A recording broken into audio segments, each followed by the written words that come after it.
Welcome to the Stronger Than Steel podcast with your host, Austin Davidson and John Keir, talking Steelers all the time. Now, here's Austin and John. Hello, and welcome back to the Stronger Than Steel podcast.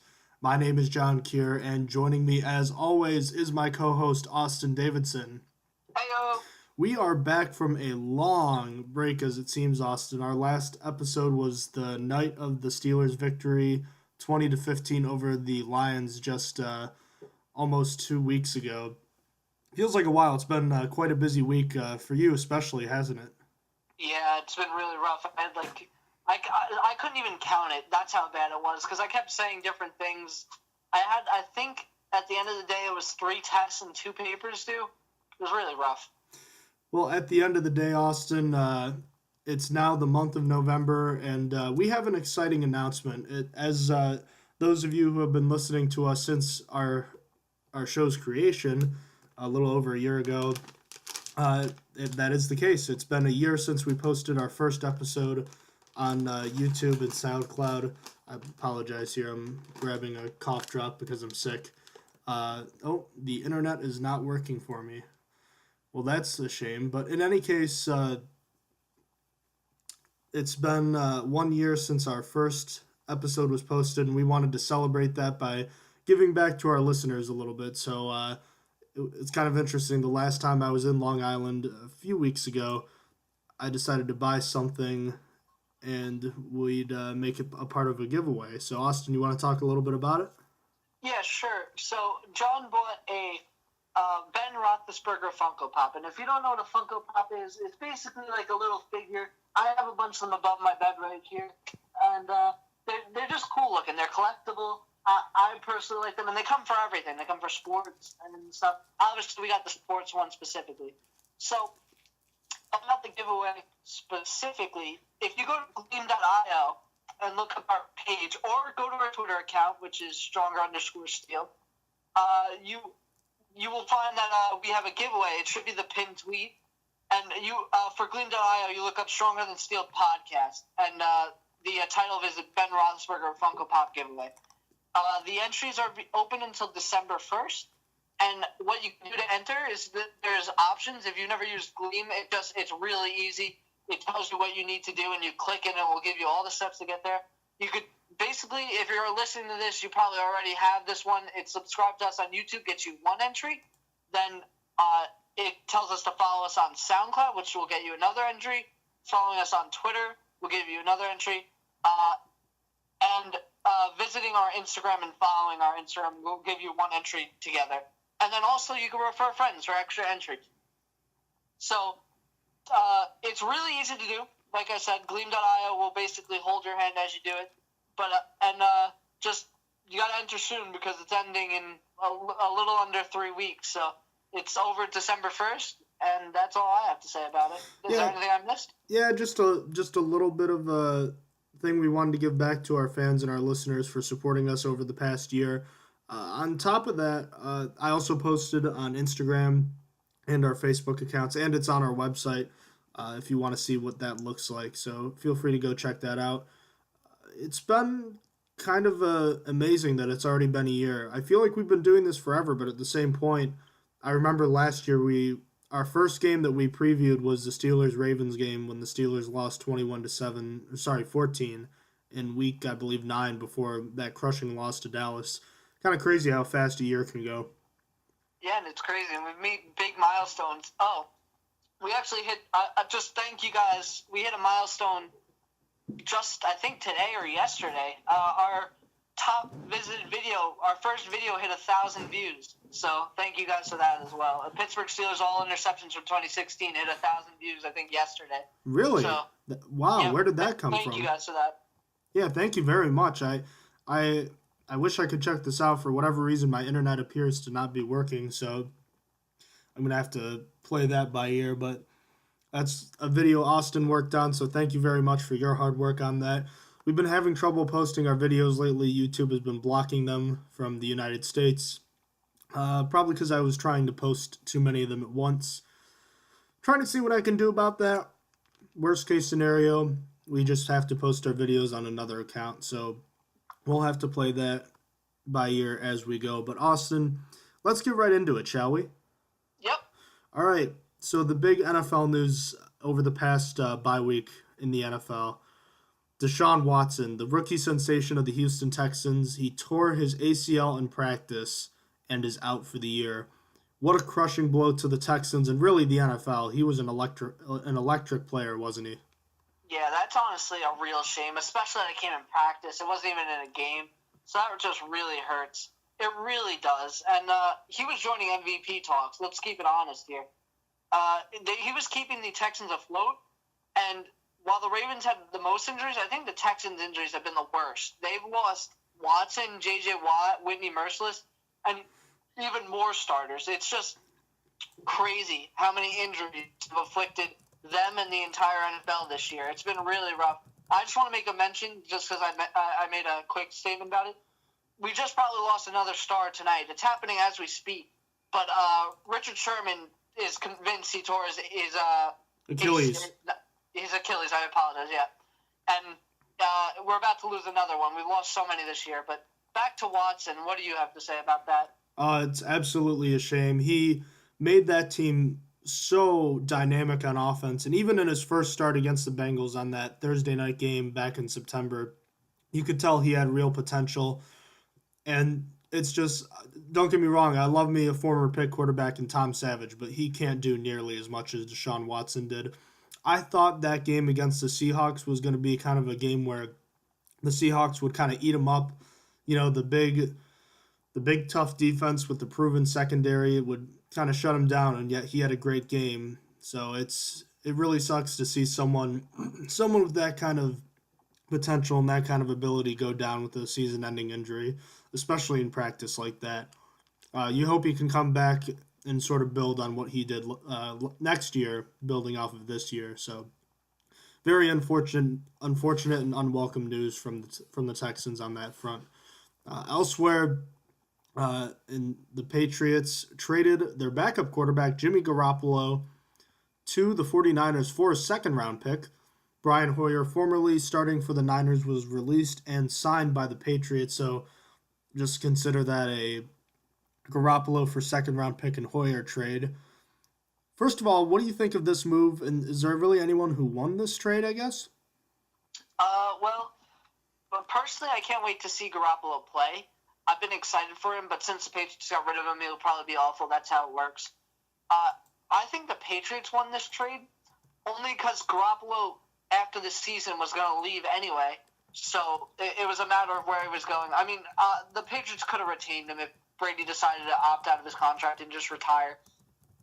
But I think the Patriots are planning to keep with Brady well into his 40s now. They obviously have confidence in keeping Brady if they just got rid of Jimmy Garoppolo and Brissett earlier in the season. So I think that they won personally because they got a second-round pick for a one-year rental before they had to pay him. And not even a 1 year, a half a year. And then also they got a second-round pick, which is virtually going to be a first-round pick. Unless they start Jimmy Garoppolo, and Jimmy Garoppolo's amazing and takes this team on 8 straight wins to be 8-8. It's just not likely that this pick is going to be a high pick in the second round. It's probably going to be one of the first, if not the first, in that round. What do you think of this trade? Well, I, for one, can't wait to see Garoppolo have his first opportunity to play for the Niners. And I don't believe what they're saying where it's like, oh, he's not going to play. I mean, he, like you just said, he's on the last year of his deal. He has to play. There's no reason he would go back if he doesn't play, right? Right? No. Yeah, exactly. So I think he's going to play, and I think it's going to be sooner rather than later. As far as the Patriots end goes, Hoyer was a backup for a few years in New England, and they get a second-round pick. That's an easy decision for them to move Garoppolo, and a good choice to be made there. As far as how Garoppolo will play, I don't know if he'll be great, but I have a feeling he'll be pretty decent. Brady's backups have had a tendency to play not great, but solid in the NFL. Think about it. There's Hoyer, who was a decent NFL starter at best in his career, but he's still working around the league. There's Ryan Mallett, who's currently the backup in Baltimore. He's played okay when given the chance, and Am I missing somebody? Jacoby Brissett, who's now playing in Indy, who the Steelers will see on Sunday. He's been okay. So, I mean, he's got a chance, and that's really all he needs on the Niners right now. Moving on, Jay Ajayi, formerly of the Miami Dolphins, was traded to the Philadelphia Eagles for a fourth-round pick. What do you think of this? I think the Eagles really won that trade. Only a fourth-round pick? Easy. I'm surprised someone like the Giants didn't hop on that, though, with it only being a fourth-round pick. The Eagles are running back gluttons at the moment. They have quite the big backfield, and you know what's going to happen? There's going to be a day where Jay Ajayi is the starter, and the game is going to come very close to the end. And LeGarrette Blount is going to walk away into the locker room, get cut the game after, go back to New England, and New England's going to win a Super Bowl. It's conspiracy. It's going to happen. You know, there's something interesting with another bit of NFL news we could talk about in a few seconds here, but relating back to this, yeah, it's interesting. Adam Gase talked about after the Thursday night loss to the Ravens how his offense was the worst in the league and changes were going to have to be coming as some players weren't putting in enough effort. Sounds like Ajayi was one of those players, but yeah, you know what? I honestly can't say I'm surprised that the Dolphins got a fourth-round pick for him. You never get the right amount of value for a player like that. And yeah, I'm not a huge player or a huge fan of Jay Ajayi, but at the same time, the Dolphins' offensive line has not been very good this year. The Eagles, on the other hand, has been pretty good. So I think not having to give up too much for someone who can hit the home run out of the backfield, that's really going to help that offense even more than they already have been playing. It's going to help them play even better than they've already been playing. So back to that conspiracy theory you were talking about, Austin. Let's just jump right into it. Packers tight end Martellus Bennett, who announced that this was going to be most likely his last season in the NFL. So what was it exactly that happened? Something happened where he got cut by the Packers. What was it? I apologize. One more time. I missed the end of that. How did Martellus Bennett get cut from the Packers, or why? I know he was waived, but what was the exact reason? The exact reason was he failed to disclose an injury. Well, breaking news from today, Martellus Bennett was picked up by the Patriots, which, surprise, surprise, is a good move for the Patriots because, as you remember, he was instrumental in their Super Bowl run last year, which has all of the NFL in uproar, as you would imagine, correct? Yeah. Oh, yeah. As it feels like every year the Patriots acquire another useful piece to help them make a Super Bowl run, and the rest of the NFL's in front of the Patriots on the waiver wire chose not to pick him up. So that's extremely disappointing if you're a Steelers fan. It really doesn't make sense, to be honest. Like, Martellus Bennett, they saw what he did for the Patriots last year. They did, and they just let it happen. There are so many tight end needy teams that are below them. Like, I don't. It doesn't make sense. It's like the Patriots are just out here like, hey, Martellus Bennett sucks. Don't pick him up. You would never want him. And then all the other teams like, wow, that's the division. That's the champions right there. We're gonna listen to him. And then they go ahead and pick him up. Like, it doesn't make sense. Martellus Bennett should have gotten picked up by any other team. I don't get it. Yeah, it's very strange. I mean, you can question his character, but that's something for another day as well. We'll move on for now, though. I'm sure we can talk more about that another time. Texans offensive tackle Dwayne Brown was traded at the deadline with a fifth-round pick to the Seahawks for a second-round pick next year and a third-round pick this year. Originally, Jeremy Lane was supposed to be part of that trade, but he failed the physical. So what does this mean for both teams? Well, it was really good for the Seahawks for like 5 minutes, and then tonight he got hurt. We're going to wait to see how bad the injury is, but it was apparently an ankle, which is not good for a tackle. But, I mean, no injury is good. But originally, this was a great trade. I honestly didn't think the Seahawks had it in them to want to protect Russell Wilson. The Seahawks have given up the third most quarterback hits this year. And for the past 3 years in a row, or 2 years, I've been saying that the Seahawks just hate Russell Wilson. Like, in last year's draft, they elected to keep trading back instead of taking Cam Robinson. the tackle that's playing really well for the Jaguars right now, and instead took a defensive tackle that got hurt and hasn't played yet, Malik McDowell.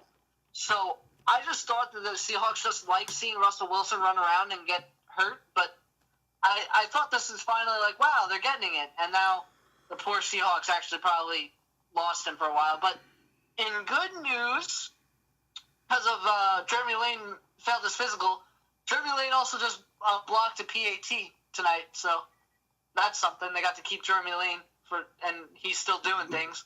What do you have to say on the trade? Does that mean the Seahawks won the trade, if you will, at least right now? I honestly think they won the trade.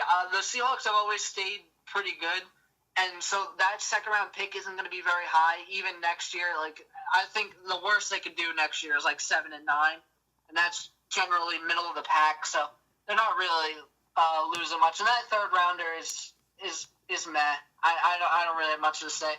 But what do you think about the whole trade? I don't have too much more to say other than what you said. I mean, when he is healthy, he's 1/5 of the offensive line. That's not going to help too much in the grand scheme of things, but it is something.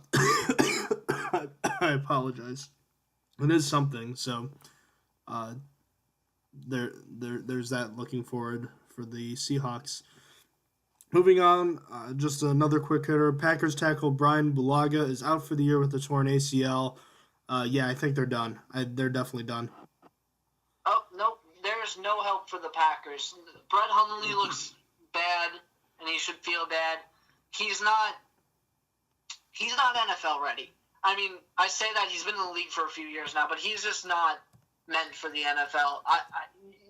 He's not targeting the star wide receiver on the team. Usually what you want to do if you're young and starting is you want to gain confidence and use the players you have. Jordy Nelson has disappeared because of Brett Hundley. I thought he was injured, to be honest, when I was looking at stats. I thought Jordy Nelson just wasn't playing, but Brett Hundley is preferring Devontae Adams over Jordy Nelson and other guys, and it's just really a shame. That's like the Michael Vick effect on Antonio Brown.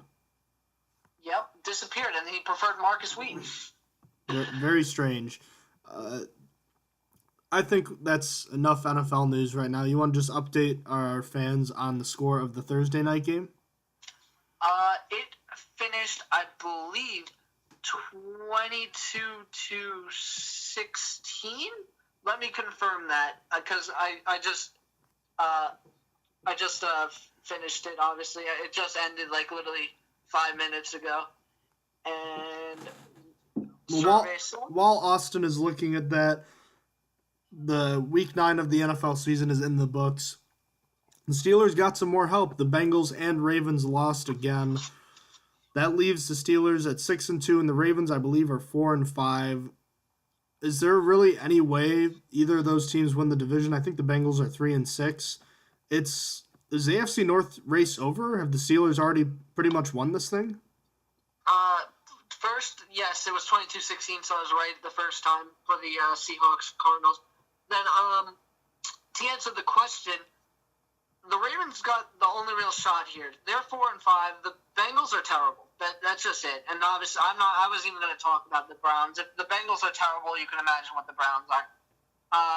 Bengals are 3-5. If I didn't just say that.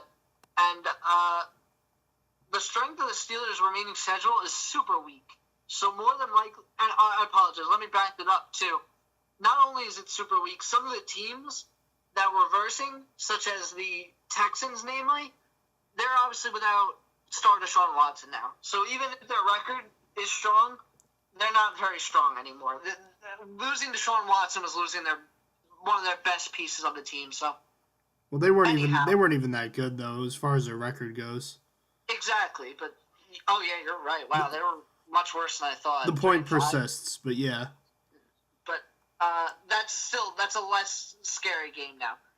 Anyhow, the Ravens would have to win out from here, and including the game against Pittsburgh, as well as hope Pittsburgh loses more than the game against them, because even if they were to win out and the Steelers, if the Steelers didn't lose another game besides the one to Baltimore, it would still be Pittsburgh in, and it would be questionable for the Ravens if they made it, because they would have to make the wild card. But Anyhow, if the Ravens lose one more time and the Steelers win, you could consider it over. There's no chance that they come back in such a big way when the Steelers would be 4 games ahead at that point. Well, yeah, the Steelers. Let's just say the Steelers win and the Ravens lose. So the Ravens would be 4-6. The Steelers would be 7-2. Actually, wait, no, the Ravens are on a bye this week, aren't they? They are. Yep. So what if they're hoping for the Steelers to lose this week? What if the Steelers just win? Say they're 7-2, the Ravens are 4-5. Is it over then, or do you need that one? Do you need like a week and a half of things to go right for the Steelers? Yeah, you need a week. You need the Ravens to lose to really consider it over, because there's only a 2-game difference after this bye week, and it could only be it's right now it's at a 3-game difference. That's only because of the bye week, and after this, if the Steelers win, it will be 3 games or 2, and 2 or 3 games isn't a big enough for me. So I want to see the Ravens lose one more time, and then I'll declare it over. And keep in mind, the Ravens also have a relatively easy schedule as well going forward. Yep. So there's a lot of things to consider there. Yeah, the Bengals are awful. They'd be 3-6 or 3-7 after a loss. I'm sorry. The internet, I tried resetting my router. It didn't work. So I'm going to have to look into that later. The Steelers would have to go 3-5 for the Bengals to even have a chance at the division, which I don't think is happening. The Ravens are certainly closer, but there's nothing threatening about that offense there. These are their best weapons. Alex Collins, who's decent, Mike Wallace, Jeremy Maclin, and Benjamin Watson, whom I consider to all be average to above average at best when they're healthy, which is a huge question mark. So that defense can't carry them all season. The Steelers would have one of, if not the biggest collapse in team history, in my opinion, if they don't win this division. That's the way I'll put it. So, moving on, we can talk about another little bit of Steelers news. Over the bye week, Joey Porter said he expects James Harrison to have more of an expanded role in the second half with the defense. We heard about him being the closer, and we saw him be the closer for 1 game against Kansas City. Otherwise, I think he was in a combined, 20 snaps outside of that game. We didn't see him much at all, did we? No, really not.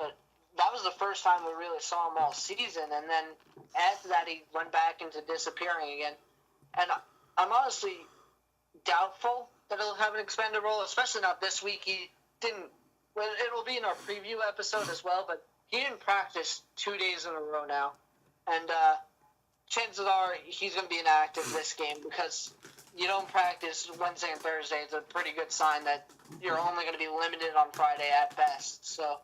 What is the injury? It's a back injury. Interesting. But yeah, so it's not going to happen here, and I honestly don't think it'll be. I'm sure he'll get a little bit more. I don't really see expanded as a big thing. I think he's not going to play just a tiny bit more. What are your thoughts on it? I think he'll play a little bit more in situations, but I think we're definitely not going to see him be the guy anymore. TJ Watt has definitely taken over that position. So that's, yeah, I don't see him being the kind of guy that goes in and rushes a passer 30 times a game. He might get 15 to 25 snaps a game at most. I think 10 to 20 is more where you're looking at. So now we're going to go look at every positional group, and I know I didn't really explain this to you, Austin, when I said I wanted to do this, but I would like to go group by group, position by position, and assign a grade based on expectations for the year, So it might not affect many of your grades, but just think about that going forward. And we'll kind of talk about it, maybe ask a question about the position unit and sort of how they performed so far this year. You know what, let's actually, instead of starting with the quarterback, why don't we finish with the quarterback, okay? Sounds good. Right. So we'll start with the running backs, and we'll start with Le'Veon Bell. He's played pretty well this year, had a pretty slow start, which is contributing to a 3.9 yards per carry average, but he's getting a ton of touches, currently on pace to finish with the second most all-time in a single season. What do you think of the way he's played this year, and how or should they even back off from using him this year? I think he's played pretty well after the first 2 or so games. I think he was susceptible to rust a little bit, but he worn that off now, and he's playing great. I think he needs to get involved more in the passing game, but that's not his fault. Like, I think he needs to be used like he was last year. And as for touches, I think he says he can handle it. He says he doesn't take that many harder hits because the way he runs. The way he runs, he doesn't get hit as hard, and he says he can handle it. And for as long as he says he can handle it, I think they should keep giving it to him because he's one of the best running backs in the game right now. So you might as well just feed him. You might as well just keep giving it. And that led me to give him a grade of an A-. And I just want to instill in your point that this is based on our expectations. If you really compared him to the rest of the league, he's probably an A or an A+. It's just this expectation for how they did, because this really affected me for later on when we get to, namely Antonio Brown, what his grade is. So I just wanted to instill that point. But anyway. Yeah, I'm sorry. I thought you were done. Continue. I was honestly just going to swing it to you. So all right.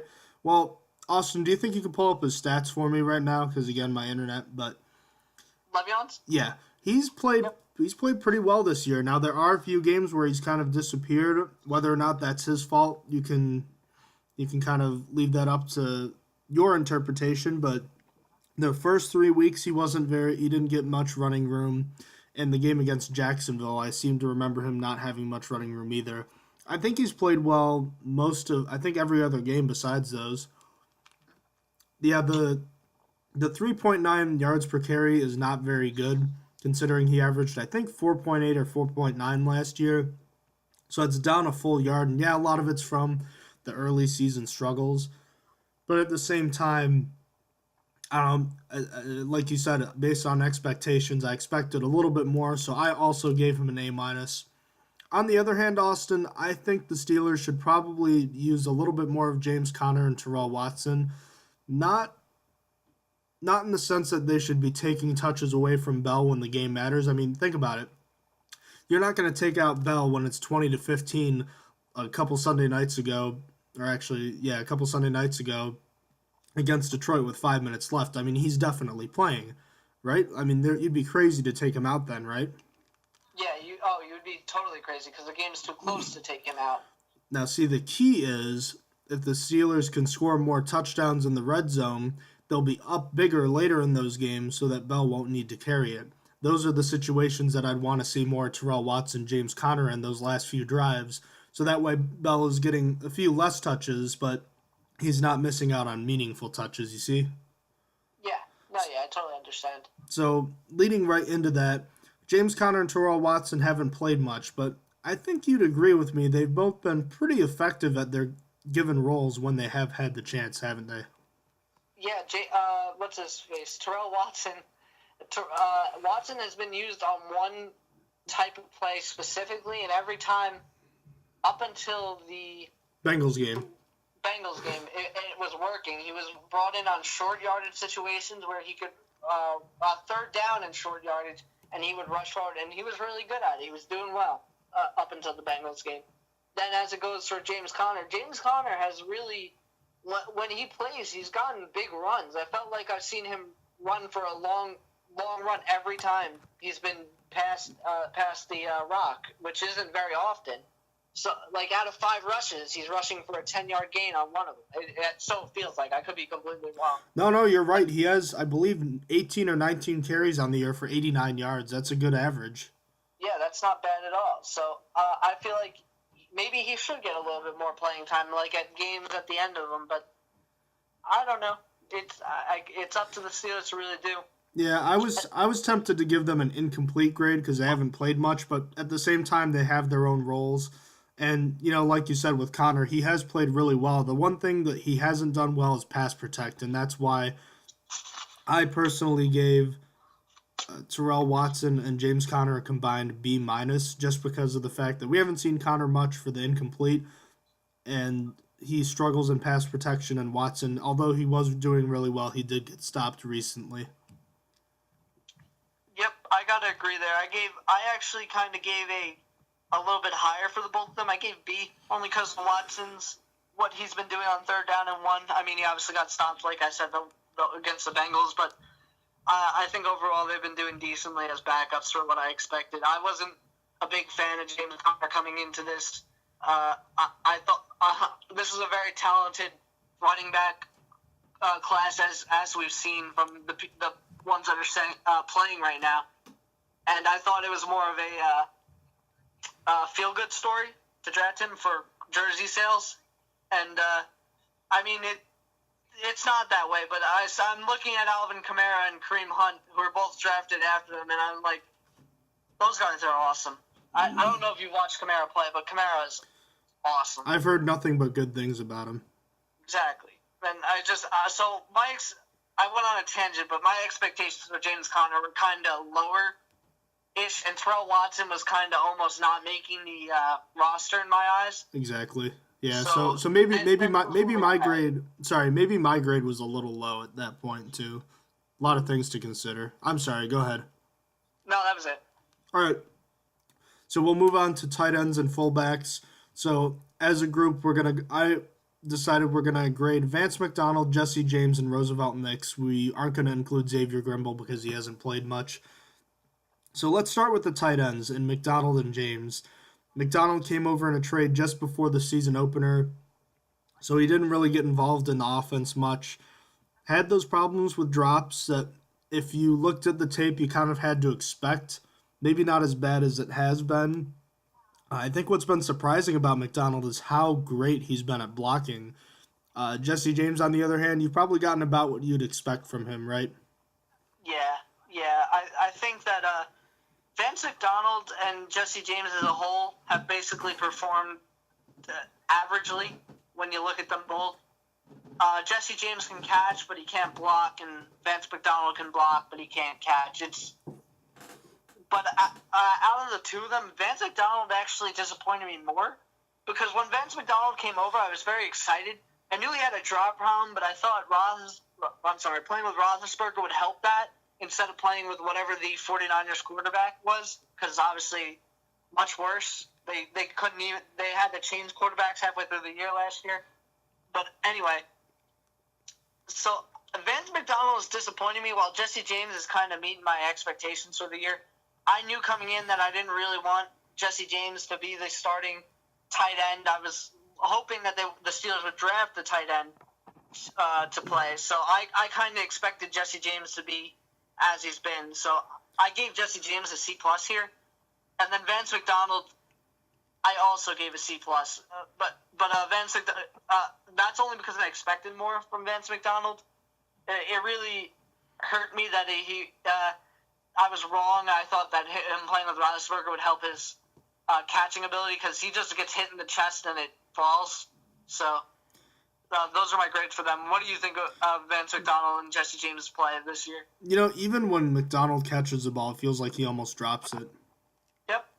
But, you know, all that being said, I gave Vance McDonald a B because I was not expecting him to be a great run blocker at all. I thought he was just an average, just a typical tight end blocking. He's been very good, and the Steelers' stats with running the ball have reflected how good he is when they run the ball to his side. So for that reason, I gave him a B. And yes, he's been disappointing in the passing game, but at the same time, I kind of expected that. I didn't think he was going to be that great. We already knew about those drop problems. I also gave Jesse James a C+. Maybe that's a little unfair because we didn't expect too much from him, but I think after the way he played in week 1 where he had those 2 touchdowns, maybe it was unfair, but I was kind of expecting him to do a little more, and he hasn't really done anything since then, has he? No, not really. He's disappeared, and literally for the before last game, the 2 weeks before, he didn't have a single catch. So. Yeah, indeed. He kind of disappeared at times. So we'll move on to the fullback, Roosevelt Nix. Look, I got to be honest, if this was like a few weeks ago, I would have given him an A, but I think he really struggled in the game against the Lions, don't you think? Yeah, he was nowhere close to as effective as he had been in that game. I gave him a B+ as well. He really he missed blocks. And that was the first time us seeing Nick's missed blocks after he's been impressive all year. It was just really, really strange that one game, so it knocked him down for me too. Maybe I'll switch it to an A-, but he disappointed in that game, so I had to agree with you there. Yeah, it definitely hurts. I did give him a B+ because he did disappoint in that last game, and that leaves a bad taste in your mouth. I didn't really expect much in the passing game from him, but I was hoping to see maybe a catch or two. Maybe it'd be unfair to dock him for that. Interesting to note, he was out there in this, 5 wide receiver split sets, which was really strange 2 weeks ago. Remember that? Yeah, that was really weird. In any case, I think he's played well the rest of the season besides that, and I'm glad he's a part of the offense because it's really nice to have a fullback who can make those crushing blocks like he does. He's a good lead blocker. Besides that, we can move on to the receivers. Let's start with the obvious one, Antonio Brown. He's been fantastic, right? Oh, yeah. I'm just going to start out with my grade here. It's an A. It's not an A+. And I kept switching him back and forth. And you know why I docked him down to an A? Why? Why'd you do that? It's because of his punt returns. If I swear, if he wasn't on punt returns, he would have been A+. But because of his, we call it fear. I don't know what it really is. He might just not want to do it. He might. The story of the tape is that just Antonio Brown doesn't do punt returns effectively. Not anymore. It's whether it be he's scared of getting hurt or he just doesn't want to do it, and he's annoyed he's out there as a star wide receiver. Who knows? That's making up a storyline. But regardless, as a wide receiver, he's amazing. He's the best wide receiver in the league. Don't at me. just don't. For everyone, like anyone else, if they heard us give Antonio Brown an A grade, they'd be like, what is wrong with you? We have to look at it for every aspect, and his punt returning is like a D. So it had to be an A there. But other than actually, let's hear what you have to say about Antonio Brown. You know first. what? I'm sorry. The great minds think alike because that's exactly why I gave him an A too. Oh, really? It's punt returning, which we can talk more about later, has been non-existent from him. But he's done everything else. He's done everything else you've expected of him. He's been open. He's caught the ball. He's had tough matchups, and he had a couple quieter games, but he's been as consistent as they come, and he's been the guy that Ben Roethlisberger looks towards all the time, as he should, and he has delivered all year. So he definitely deserves an A grade here. Elsewhere, though, it's kind of maybe a dry well, with the exception of one Juju Smith-Schuster.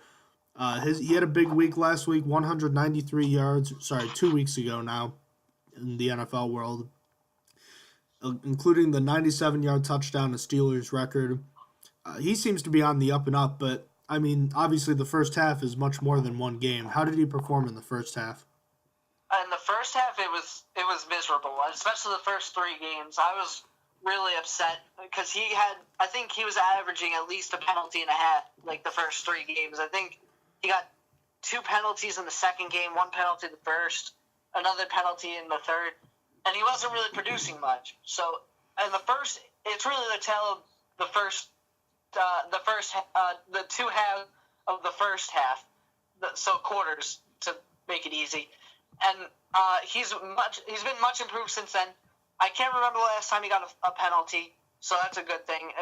It might have been against the Bengals. Something in my head is saying Bengals, but as a wide receiver, he's gotten better. With benching Martavis Bryant was probably the best thing that ever happened to him. He put up a crazy amount of yards that game, and that led me to give him a B grade. I was borderline B+.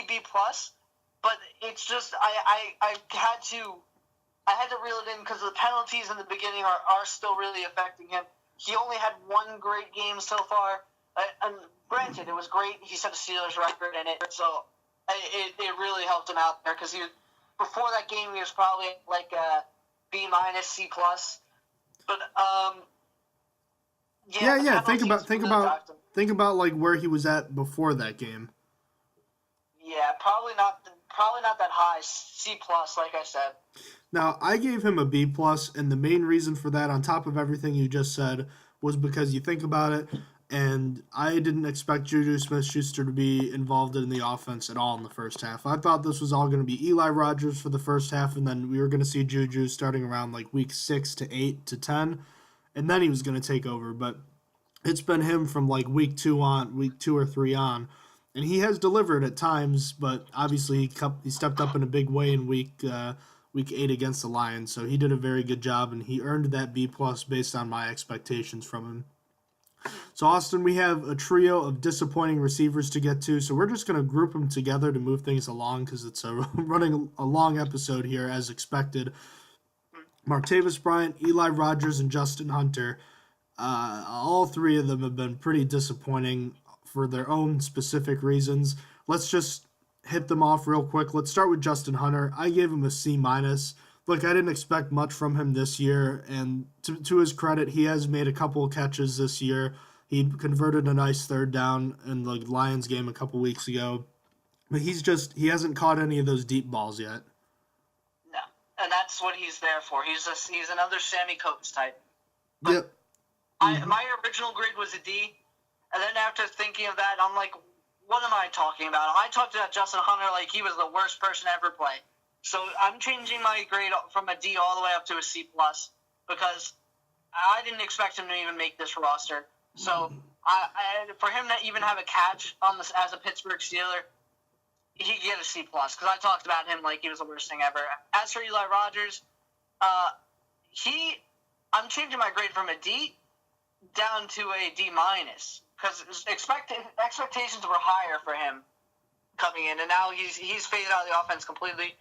And Martavis Bryant also had his grade originally at a D. He's at an F because my expectations were very high for him. He was supposed to be like he was in 2015, putting up big numbers and doing that. So he gets one of the only failing grades I gave out in this whole thing. So what did you give for Eli Rogers and Martavis Bryant? I gave Eli Rogers a D. He hasn't gotten a ton of chances, so that's not entirely on him. But look, he disappeared in week 3. He was inactive for a few weeks. He dropped a wide-open touchdown a couple weeks ago against the Lions, and he didn't do anything on punt returns when he was there. Look, it's just been a rough year for him. Maybe he'll have another chance or two, but, I mean, Juju Smith-Schuster has jumped him on the depth chart. And it really sucks because I did have some high expectations for him coming off of a breakout year last year. Martavis Bryant got a D minus. Look, I wasn't expecting him to have a 1,000-yard year or anything, but I was kind of expecting him to be more than a 2 catches for 20 yards kind of guy from this year. I don't know. I know a lot of it has to do with the deep ball not being there, but I'd hope he'd catch a little more than 3 passes a game. That's all he's caught. So maybe we'll start seeing a little more from him this week. I'm not super hopeful, but maybe we'll see something. So that is what it is. Let's start with the offensive line.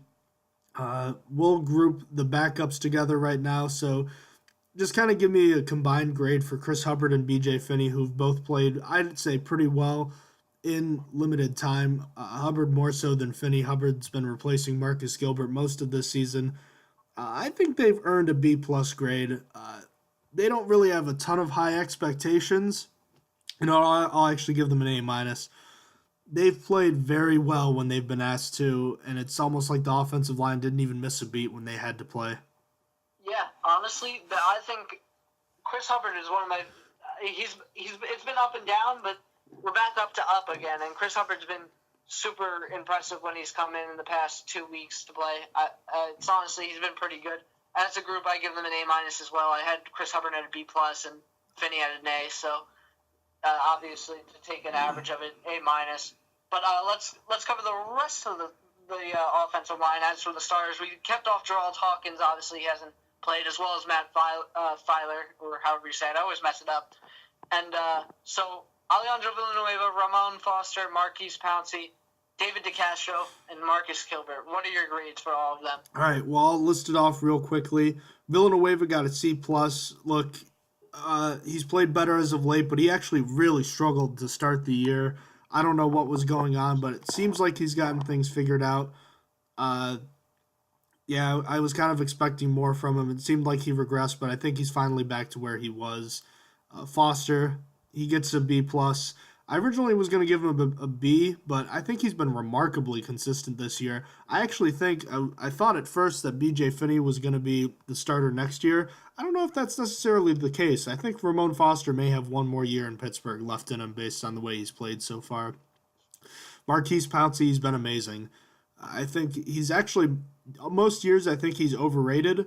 This year I actually think he might be not necessarily underrated, but I think he's right about where he should be. He got an A for me. David DeCastro also got an A. The penalties have been disappointing at times, but he has been fantastic. I've watched some of the games again. I just think he's been a fantastic player. Great in pass protection, and when he is on the move pulling, that means this offense is running the ball well because he is a great pulling blocker. And Marcus Gilbert got an A- for me. He's played well when healthy. The only problem is he hasn't been healthy most of the year. So that wraps up the offensive line grades for me, Austin. Do you see the offensive line in a similar light? Pretty much. Alejandro Villanueva, I gave a B-, and I have hope for him because throwing it back to last year, Villanueva had a really slow start, and then for the last 6 or 7 games, he was playing at an elite level by stats-wise, and people were talking about how much of an improved tackle he became in the second half of the year. So I have hopes again for this year that it's the same exact thing.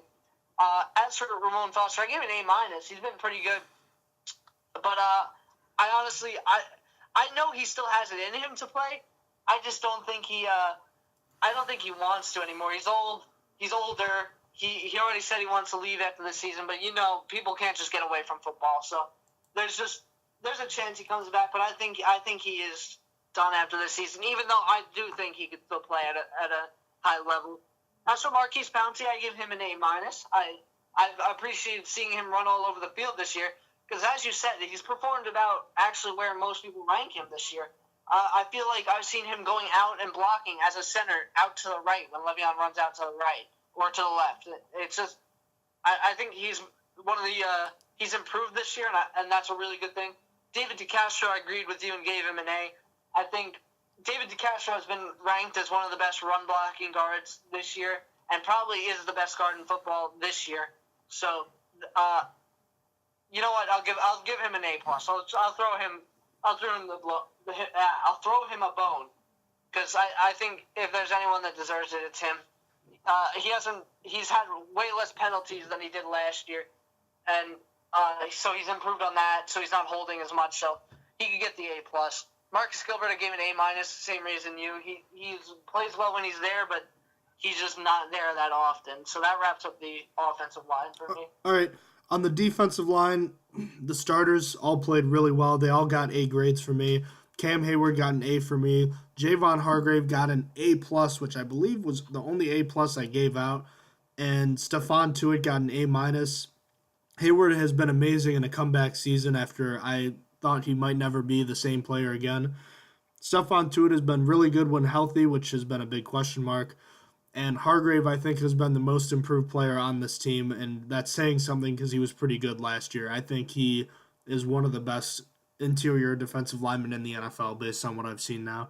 And wrapping things up, I gave Tyson Alualu a B+ because he's played a lot with Tuitt's injury this year, and I feel like the defensive line really hasn't missed a beat.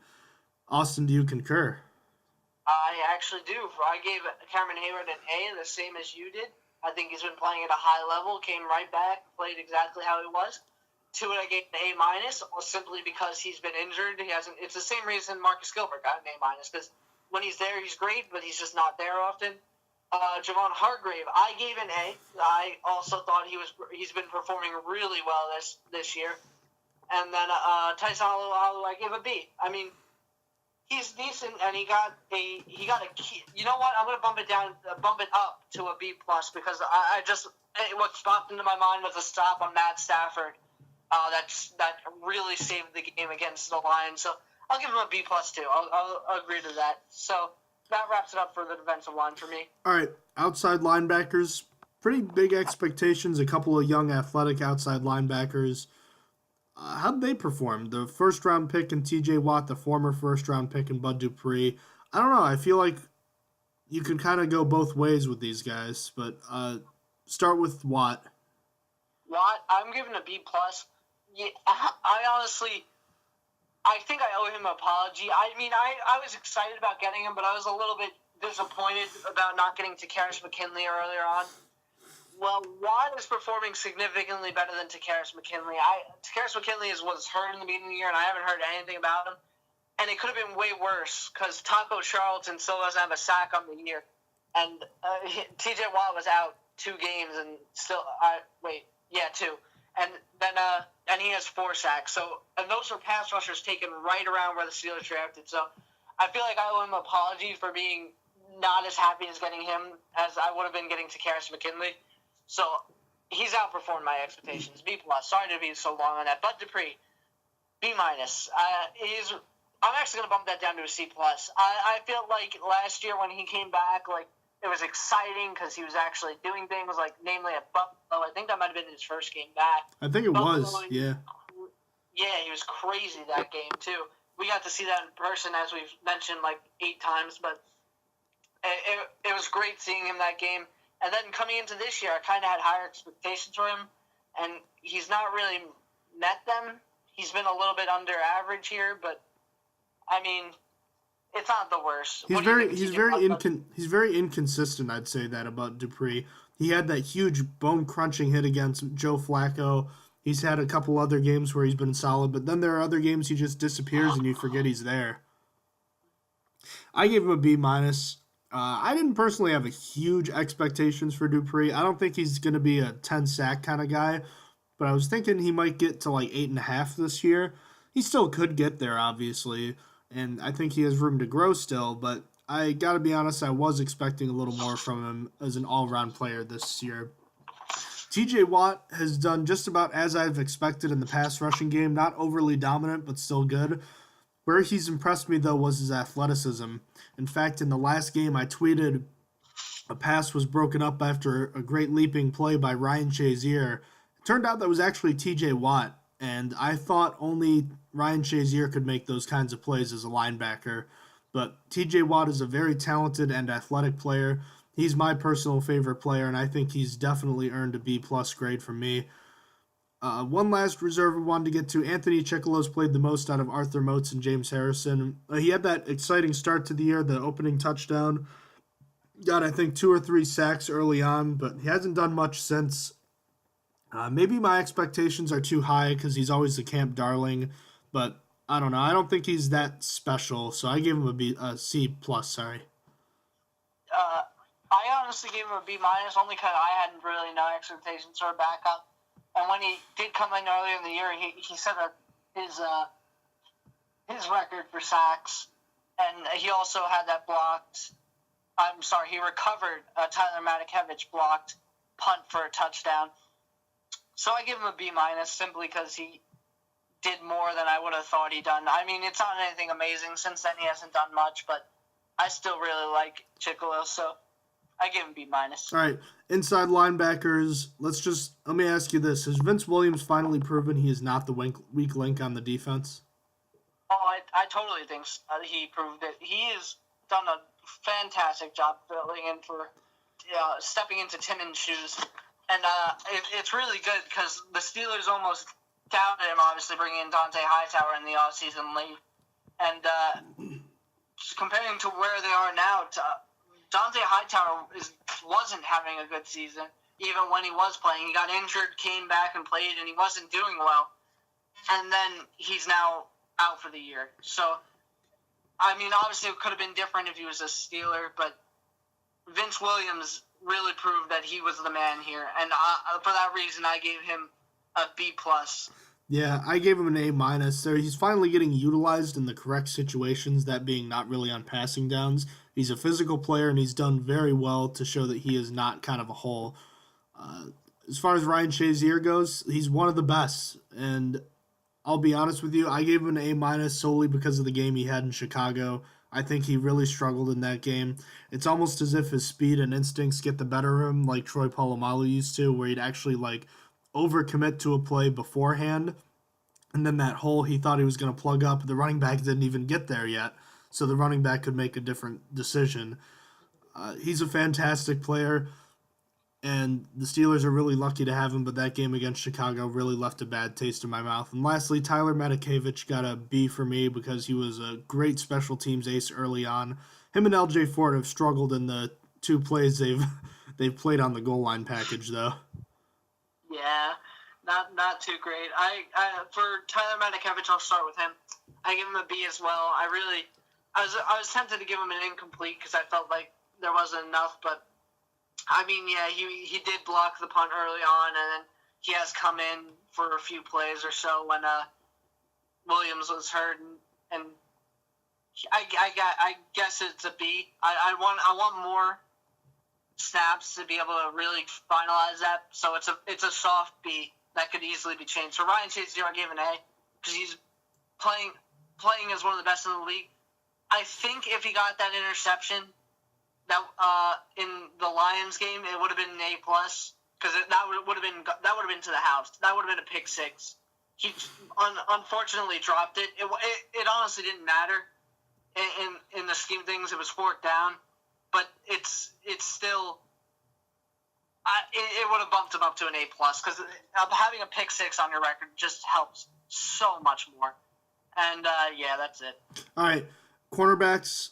We'll run through them real quick. There's 4 that are worthy of grades: Artie Burns, Joe Hayden, Mike Hilton, and William Gay. I'll start with Burns. Austin, I gave him a B. I expected a lot from him after he was shutting down Antonio Brown like 50-50 in training camp. And he hasn't really been tested much, but there are times he just has horrible lapses, but there have been times he's made good plays, so I gave him a B. I'm going to give him a B minus. I think Artie Burns, no offense to him, as a person, he's a great person. Like he's gone through adversity and stuff and taking care of his brother. As a player, I think he's my least favorite player on the Steelers, to be honest. I give him a lot of hate. I don't know necessarily why. It's just ever since he was drafted, I've just not really liked him. So I might have a little bit of bias here, but I just see so many mistakes from him. I see a Deion Sanders kind of effort for tackling the run or going against the run. Other than that, he's hit or miss in coverage. He's really, now he's going to play like first round potential, or this guy looks like an undrafted free agent that looks like he doesn't know what he's doing. Like, it doesn't make sense to me. He gets confused so easily. It's happened so many plays. Would you agree with me that he is the weak link on that defense? He is the weak link. I think that really hurts me. I think he is one of the. And it's not even like he's awful. It's either him or it's maybe Mike Mitchell. I think fans have. Sorry to go off on a tangent, but I think fans have made Mike Mitchell to be a really, really bad person, a really bad player when he's really not that bad. But he's still. They're both the weaker links of the defense at the moment. Yeah. As far as Joe Hayden goes, look, he's played well. Again, he hasn't been tested much, but I think he's been fantastic in coverage. When he has been tested, he has an interception. I gave him a B+ simply because I was kind of expecting him to play well. I know you weren't, Austin, but I kind of thought he was going to play pretty well. I gave him an A- only because I didn't expect him to play well at all. Like you said, I thought he was going to just play barely better than Ross Cockrell, and he was definitely outplaying that. I can tell you that. So he gets an A-. The one game I docked him off points for wasn't necessarily his fault. Was the Lions game. I saw it seemed like blown coverage to me, but again, they were in cover 2 when I saw him like missing a guy, and Matt Stafford was just throwing darts that game, so it's an A-, but it's more probably closer to an A. But yeah, all right. Yeah. No, that's okay. Just to continue on, Mike Hilton and William Gay are the other 2 cornerbacks. I gave Mike Hilton an A+. No expectation. I mean, in preseason, after preseason came, I was like, I'm excited about this Mike Hilton guy. But before then, I didn't hear his name. I didn't know who he was. And granted, I don't think anyone else in the league knew who he was. He was in Jacksonville for like a year and got cut, and then brought to Patriots practice squad, then cut. Then the Steelers just get him, and he comes out of nowhere, and he's amazing. It's not very often that the Steelers can say they pulled one on the Patriots, because Mike Hilton is something else. Mike Hilton is an amazing player that I think is going to stick around for very long now, because he's a young guy, only been in the league for 2 years, and he's got a lot of promise, man. A+ for him. He might be the league's best nickel cornerback.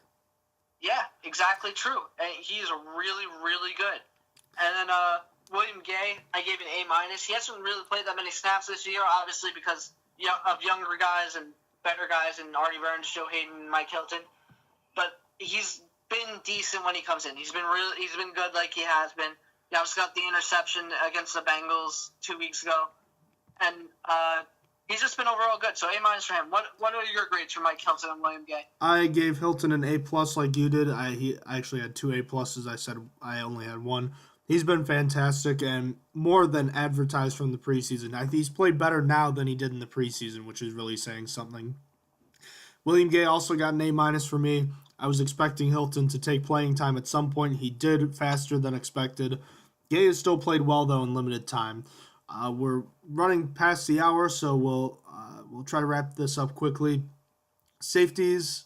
Some fans are calling for J.J. Wilcox over Mike Mitchell. You just mentioned Mitchell. He gets a B- for me. He's been okay. He's been dealing with nagging injury. Sean Davis got a B+ for me. He struggled early on, but he's played really well as of late. J.J. Wilcox got a C for me. I'll actually change that to a B-, just because I didn't expect much from him this year, and he's been okay. I'm going to go with a B for Sean Davis, really because of the beginning of the year, so I'll keep that quick. Mike Mitchell, B-, like I said, he's probably the second weak link on the Steelers defense, and that's still not that bad because it's a pretty good defense this year. And then J.J. Wilcox, I also gave a B- just quickly because I didn't have many expectations for him. I was surprised when the Steelers traded for him, so that's my grades for that. Moving on to the specialists, there's not really much to say. I'm just going to give him Chris Boswell. I gave a B+.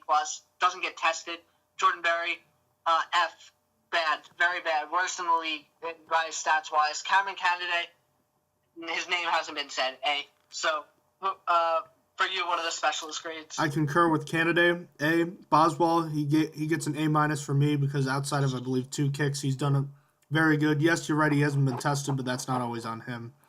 Barry got a C for me. I didn't think that highly of him anyways. I thought he was a decent punter. I never thought he was great, but he still has fallen below expectations for sure. So real quickly, let's just talk about the most impressive and disappointing players you've seen so far from the Steelers. Who are they? I went on and on about him already, so I'm just going to say his name. Mike Hilton. Mike Hilton impressed me more than anyone else. And then backups Chris Hubbard and B.J. Finney. When they've had to come in, they've done really well. So who impressed for you? Hilton and Javon Hargrave, along with Ramon Foster on the offense. Martavis Bryant and Artie Burns have disappointed me the most, Austin. What about you? Vance McDonald is a pass catcher. That's been really disappointing. Like I said, I had higher expectations. And then Ben Roethlisberger. Ben Roethlisberger hasn't been playing like he has been the past 2 or so years. It seems like he's on a decline, but hopefully he can keep that, fix that for the second half of the season. You know, it just occurred to me we didn't even talk about him. Oh my gosh. Yeah, we saved quarterback till last. That's right, we did. Wow. You know, I feel like we could have an episode about just this too. Yep. You know what? Yep. Let's reset. Let's talk about it. Ben Roethlisberger. What were the expectations for him this year? This was supposed to be his year. This is supposed to be the Super Bowl run, which it still is. It's still a Super Bowl run, but it was supposed to be led by Ben Roethlisberger, not the defense. This is supposed to be Ben Roethlisberger going crazy throwing to Martavis Bryant and Antonio Brown. Unfortunately, Martavis Bryant isn't working out as much as he was supposed to be, but also Ben Roethlisberger doesn't look like the Ben Roethlisberger we know. It's like him and He gave Alex Smith his deep throw accuracy because Ben Roethlisberger's deep throw accuracy, which he's generally been known to be really good at, is diminished. It looks gone. It's comparatively, it's like Peyton Manning in Peyton Manning's last year. Peyton Manning had a noodle arm in his last year, and maybe it's just the first half and jitters, but he's not throwing like he had been the past 2 or so years. And because of that, he gets a B- grade. It's been really disappointing. He also looks a little bit unfocused, and at times is forcing it to Antonio Brown when it doesn't even make sense, like in triple coverage and double coverage. But yeah, it's not been the Ben Roethlisberger of old that we grew used to over the past 2 years. It's looking like the Ben Roethlisberger that's getting ready to retire. So, B- for him. What do you have to say? You know what he hasn't done much of this year? What? Extending the play. Mm. He hasn't done much of that at all. Do you remember how he used to do that all the time? Yeah, yep. Run out of the pocket, push a guy down, and then look back up to find a receiver and make a play happen. Yep. I'm not saying he should do that all the time, but he shouldn't be opposed to doing it every now and then, I don't think. I don't know, am I wrong about that? I don't know. I feel like he throws the ball too quickly. I think the offensive line is better than he thinks. Because for that to really happen, I feel like there needs to be defense to break through. And part of it, the issue for him, I think, is he's throwing the ball too quick when he doesn't have to. It's not like he has to force the ball. He has tons of time in the pocket. Just to pull up a stat, he has been hit the second least amount. He's tied for the second least amount. So he has had a relatively clean pocket. And in terms of the NFL, he has one of the cleanest. And it's just, he doesn't take that time. He doesn't sit there and wait for maybe a wide receiver to get open. He's just been trying to force it. And I think part of the problem, because I think he could sit there, and then if a defensive player comes through, then he could make those crazy plays, extending the plays. Like you said, it's just, I don't know, man. It took 7 years, 5-7 years, but Todd Haley may have finally gotten to Ben Roethlisberger about getting rid of the ball. Yeah. And maybe now, with his diminishing physical skills, it maybe hurts. I don't know. It's really tough to evaluate. But, at the same point, take away the Jacksonville game or take away the interception against the Ravens, which we both said we weren't going to count, right? Yep. He hasn't been awful with turning over the ball. I mean, a lot of he's had questionable decisions. I don't know. I feel like all it takes is just being better in the red zone and on third down, and that's all you need for him to be back to where he was, almost, aside from the deep throw. I know that's starting to pile up, but it's so strange. I also gave Ben a B-. Look, I feel like he's not far off. There are times where we see him make those great throws, but there are other times you question his decision making, and then there are just times he just misses throws every now and then, which you will have. But let's say he misses. Say the last few years he'd miss 5 throws a game. Now it's more like 10. So maybe there are 5 other ones where you kind of question it, right? Am I alone on that? No, you're not alone. Yeah, it's just kind of bizarre. Let's put it this way. He's still probably at worst the 16th best quarterback in the NFL? Yeah, he's definitely still in the top half. At worst. At best he's probably number 11 or 12? Yeah, somewhere around there. And you could still win a Super Bowl with that. And here's the other thing to consider too. The Steelers have played a lot of good defenses in the first half. A lot of them better than you thought, right? Yes. So there's still a chance he could get better too.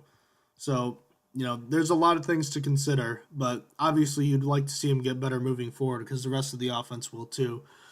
So now we can move on. We eliminated a whole section, but we wanted to talk a lot because it's been a while since we've had a chance to talk a lot to get to, but let's just get our last thing before we get to our award section, which will wrap things up. Team report card, officially. What do you give the offense, defense, and special teams, and why? I gave the offense a B-. I think as a whole they're underperforming as I expected. This is supposed to be back to the 30 points a game as it was 2 years ago.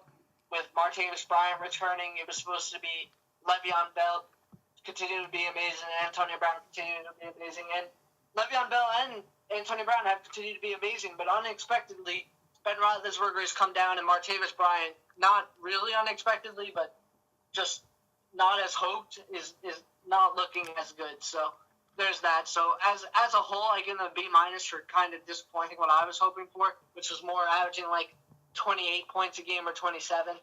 But then for defense, I give them an A. Defense is playing about way better than I expected. Like, it's crazy to think where they came from 3 years ago or 2 years ago. They were playing with Antoine Blake just 3 years ago. Like, and he was awful. And now this defense is like a stout unit again. It's really amazing how things change over the years. And then special teams, I gave a B. Jordan Berry is performing awfully. Chris Boswell is performing decently. And then Cameron Canada is doing all right. No punt or kickoff return game, but they're not allowing anyone else to really have a punt or kickoff return game either. So average grade for them as they perform averagely. What are your grades for all the units? Real quickly, I don't know if you saw this. Couple things. Breaking news from the NFL. Richard Sherman is out for the year with the torn Achilles. Yep, that sucks. That's just another injury to this year that the Steelers are lucky to have avoided this far. And Doug Baldwin said Thursday Night Football should be illegal. Oh, yeah? Yep. In any case, I gave the Steelers offense a B-. Look, they moved the ball well, but they struggle with deep passing, third down conversions, and red zone percentage. They have played tough defenses, but all they have to do, honestly, is fix one or two of those things, and they'll be golden. They've come so close several times.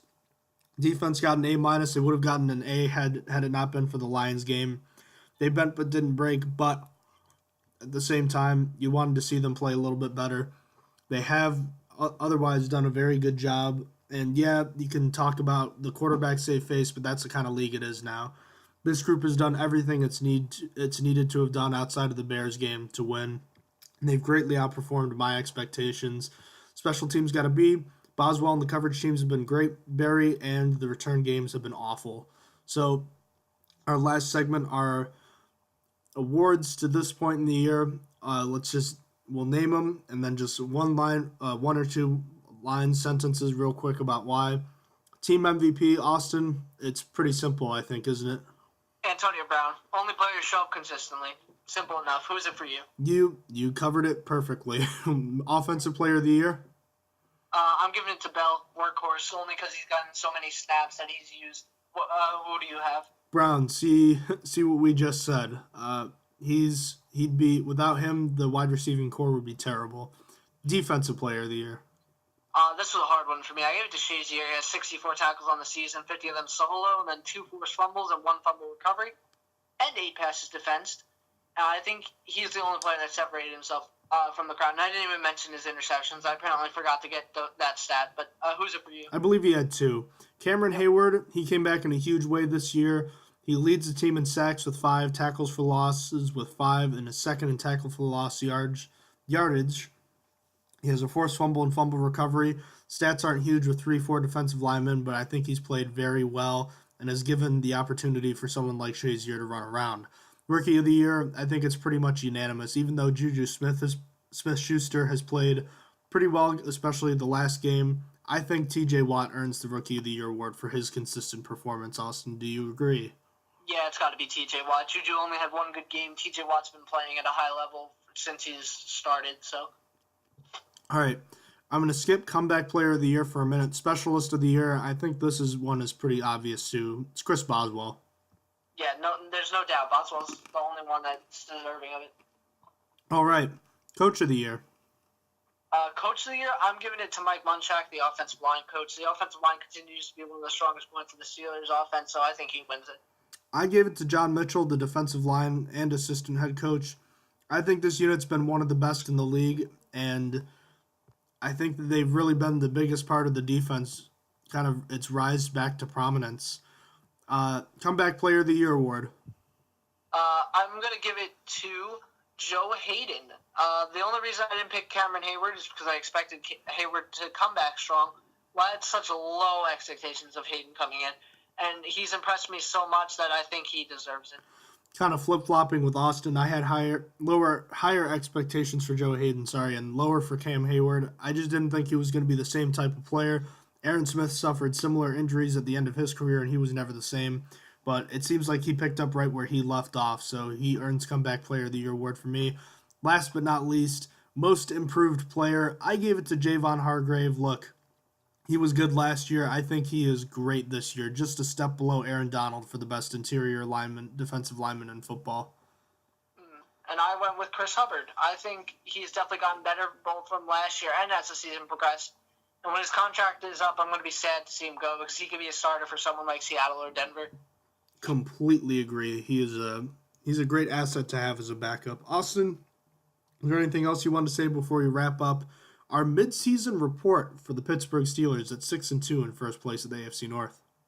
Nope, and first place in the entire AFC conference. Indeed.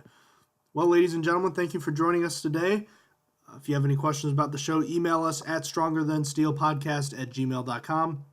Follow us on Twitter at @stronger_steel, Instagram at @stronger_steel_NFL, Facebook and SoundCloud and YouTube at Stronger Than Steel Podcast.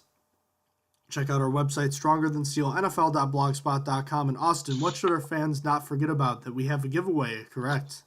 The giveaway, we are giving away a Funko Pop, Gleam.io, and it's pinned on our Twitter and on our social media. Go check it out. We're giving it away for free, man. And it's on our website. Yeah, all you got to do is just go and check it out. That's all you got to do. So there's no excuse. Go do it. Austin, I'll see you later. You have a good night, and good night, Steeler Nation. Good night. You have been listening to Stronger Than Steel Podcast. Thank you for joining us today, and don't forget to check out our website listed in the description below.